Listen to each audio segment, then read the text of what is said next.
बोलो भारत माता की, बोलो भारत माता की, बोलो भारत माता की, बोलो भारत माता की, बोलो भारत माता की। ಈಗ ಮೋದಿ ಸಾಹೇಬ್ರಾಗಲೇ ವೇದಿಕೆ ಮೇಲೆ ಬಂದಿದ್ದಾರೆ. ನಿಮ್ಮೆಲ್ಲರನ್ನು ಸ್ವಾಗತ ಕೋರಲು ಸನ್ಮಾನ್ಯ ನರೇಂದ್ರ ಮೋದಿ ಸಾಹೇಬ್ರನ್ನ ಸ್ವಾಗತ ಕೋರಲು ಬರ್ತಿದ್ದಾರೆ ನಮ್ಮೆಲ್ಲರ ನೆಚ್ಚಿನ ಯುವ ನಾಯಕ ಡೈನಿಂಗ್ ಸ್ಟಾರ್ ನಮ್ಮ ಅಪ್ಪು ಗೌಡ್ರು. ಬೋಲೋ ಭಾರತ್ ಮಾತಾ ಕಿ. ನಮ್ಮೆಲ್ಲರ ನಾಡಿನ ಹೆಮ್ಮೆ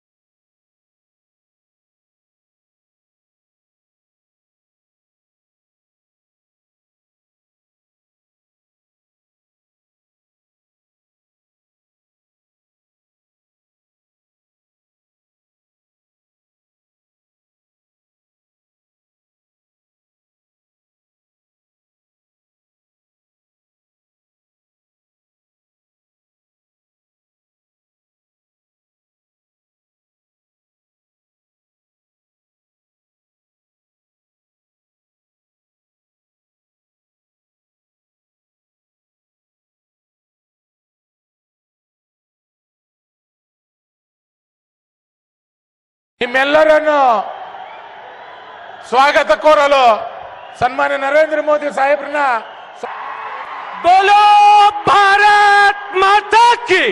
ದೊಡ್ಡ ಬೇಡಿಕೆ ಇದೆ. ಕೇಂದ್ರ ಸರ್ಕಾರ ಆದಷ್ಟು ಬೇಗ ಇದನ್ನು ತೀರ್ಮಾನ ಕೈಗೊಳ್ಳುತ್ತಾರೆ ಅನ್ನೋ ಮಾತನ್ನು ಹೇಳ್ತಾ ಇಷ್ಟು ಬೃಹತ್ ಸಂಖ್ಯೆಯಲ್ಲಿ ಕಲಬುರಗಿ ಸುತ್ತಮುತ್ತ ಜಿಲ್ಲೆಯ ಕಾರ್ಯಕರ್ತ ಬಂಧು ಭಗಿನಿಯರು ಪ್ರಧಾನಮಂತ್ರಿ ನರೇಂದ್ರ ಮೋದಿ ಕಲ್ಯಾಣ ನಾಡಿನ ಜನರ ಪರವಾಗಿ ಹೃದಯಪೂರ್ವಕವಾಗಿರುವಂತಹ ವಂದನೆಗಳನ್ನು ನಾನು ಸಲ್ಲಿಸ್ತಾ ಇದ್ದೇನೆ. ಹಾಗೆ ಈ ಕಾರ್ಯಕ್ರಮದ ಯಶಸ್ವಿ ದೃಷ್ಟಿಯಿಂದ ಹಗಲಿರುಳು ಶ್ರಮಿಸ್ತಾ ಇರುವಂತ ಈ ಎಲ್ಲ ಭಾರತೀಯ ಜನತಾ ಪಕ್ಷದ ರಾಜ್ಯ ನಾಯಕರಿಗೂ ವಿಶೇಷವಾಗಿ 3-4 ದಿನಗಳಿಂದ ಈ ಕಾರ್ಯಕ್ರಮದ ಯಶಸ್ವಿಗೆ ಶ್ರಮಿಸ್ತಾ ಇರುವಂತ ಸನ್ಮಾನ್ಯ ಆರ್ ಅಶೋಕ್ ಅವರಿಗೆ, ರವಿಕುಮಾರ್ ಅವರಿಗೆ ಮತ್ತು ರಾಜ್ಯದ ಎಲ್ಲ ಪ್ರಮುಖರಿಗೂ ಕೂಡ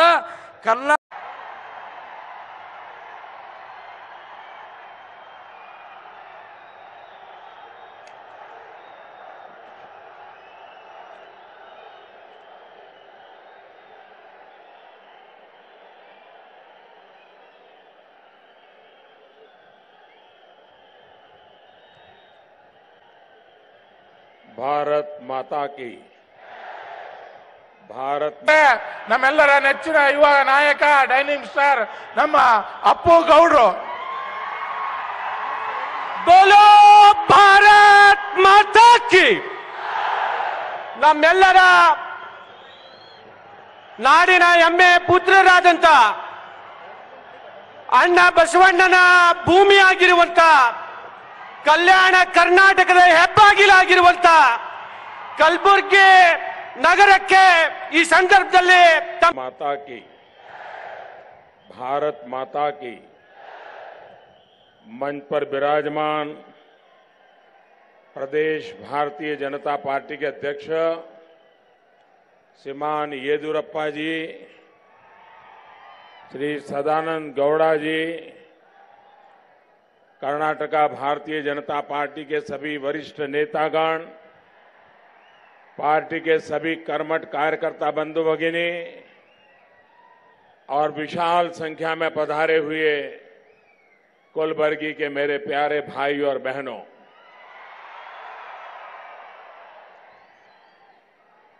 कलबुर्गी जिल्लाದ ಆತ್ಮೀಯ ನಾಗರಿಕ ಬಂಧು ಭಗಿನಿಯರೇ, ಕಲಬುರ್ಗಿ ಜಿಲ್ಲೆಗೆ ಬಂದಿರುವುದಕ್ಕೆ ನನಗೆ ಅತ್ಯಂತ ಸಂತೋಷವಾಗಿದೆ. ಈ ಕಲಬುರ್ಗಿ ಜಿಲ್ಲೆ ತ್ಯಾಗ, ಸೇವೆ ಹಾಗೂ ಪರಿಶ್ರಮಕ್ಕೆ ಹೆಸರಿವಾಸಿ ಆಗಿದೆ. कलबुर्गी शहर के प्रमुख देवता भगवान शरण बसवेश्वरा और भगवान कोरंती हनुमान जी को मेरा श्रद्धापूर्वक नमन.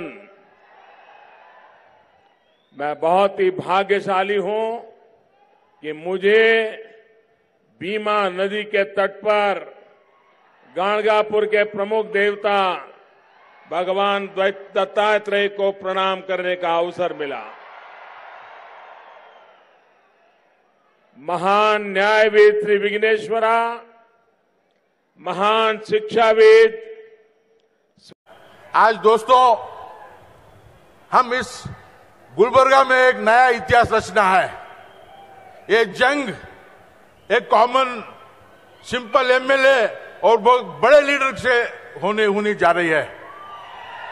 आप लोगों का साथ हमको चाहिए. हम लोगों को बताएंगे काम कैसा करना है, आगे लोगों के साथ कैसा रहना है, लोगों के साथ कैसा मिलजुल कर रहना है और कैसा तरक्की करना है, हमको बताना है. तो दोस्तों, बहुत खुशी से आज यहां पे नरेंद्र मोदी जी आ रहे हैं और उनका बात हमको सुनना है और हमको आगे बहुत काम करना है. रात दिन हम एक करेंगे, लोगों को हाथ जोड़ेंगे और बोलेंगे मुझे एक मौका दो.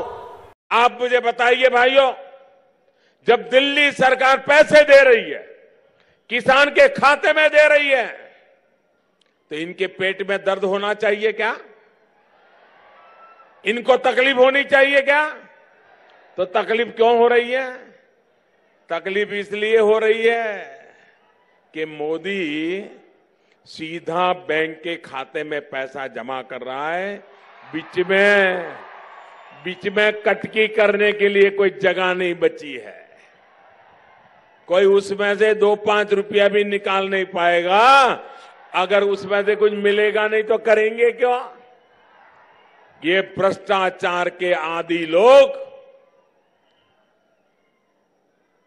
कर्नाटक के किसानों के साथ अन्याय कर रहे हैं और मैं उनको कहना चाहता हूं, अगर कर्नाटक के किसानों के हक के बीच में वो दीवार बन के खड़े रहे तो कर्नाटक के किसान उस दीवार को ध्वस्त कर देंगे. ये मैं विश्वास से कहता हूं भाई. आज दुनिया जो दम देख रही है, किसका है? किसका है? किसका है? ये दम मोदी का नहीं है, ये दम 125 करोड़ हिंदुस्तानियों का है.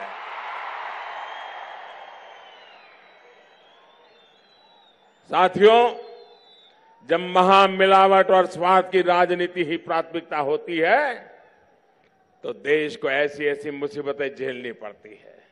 सिर्फ अपने परिवार की, सिर्फ अपने स्वार्थ की राजनीति करने वाले नेताओं को नया भारत की नई नीति पसंद नहीं आ रही है. अपने स्वार्थों की सिद्धि हो सके, इसके लिए वो देश में मजबूत सरकार से डरते हैं. आज कर्नाटक में मजबूत सरकार बनी है, क्या हाल है आप देखते हैं. एक इधर खींचता है, एक उधर खींचता है. वो कहता है मुझे इतना दो, दूसरा कहता है उसको 2 दिया मुझे 4 दो. तो शाम को तीसरा जाता है, उसको 4 दिया मुझे 8 दो. वो कहता है ले लो, कर्नाटक की जनता को लूटो, जितना है बांटो. ये चलने देना है क्या? ये कर्नाटक का हाल बुरा हुआ, क्या देश का भी बुरा होने देना है क्या? देश को बचाना है कि नहीं बचाना है? देश को आगे बढ़ाना है कि नहीं बढ़ाना है? देश को मजबूत बनाना है कि नहीं बनाना है? आपके बच्चों के भविष्य को मजबूत बनाना है कि नहीं बनाना है? आपकी माता बेटियों की सुरक्षा होनी चाहिए कि नहीं होनी चाहिए? देश सुरक्षित रहना चाहिए कि नहीं रहना चाहिए? देश आन बान से आन आगे बढ़ना चाहिए कि नहीं बढ़ना चाहिए? और इसीलिए भाइयों बहनों, मैं आपसे कहने आया, छोटी सी गलती कितना बड़ा नुकसान करेगी कर्नाटक का. ज्यादा बड़ी गलती नहीं, छोटी हो गई. कर्नाटक का नुकसान हुआ कि नहीं हुआ? कभी कभी छोटी गलती बहुत महंगी पड़ जाती है और इसलिए मेरे भाइयों बहनों,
दोस्तों, अगरचे आपने हमारे इस चैनल को अभी तक सब्सक्राइब नहीं किया तो वीडियो के नीचे सब्सक्राइब का रेड बटन क्लिक करके हमारे चैनल को सब्सक्राइब करें और हां, साथ ही बेल आइकन को जरूर दबाएं ताकि हमारी आने वाली वीडियोस आप तक पहुंचती रहें।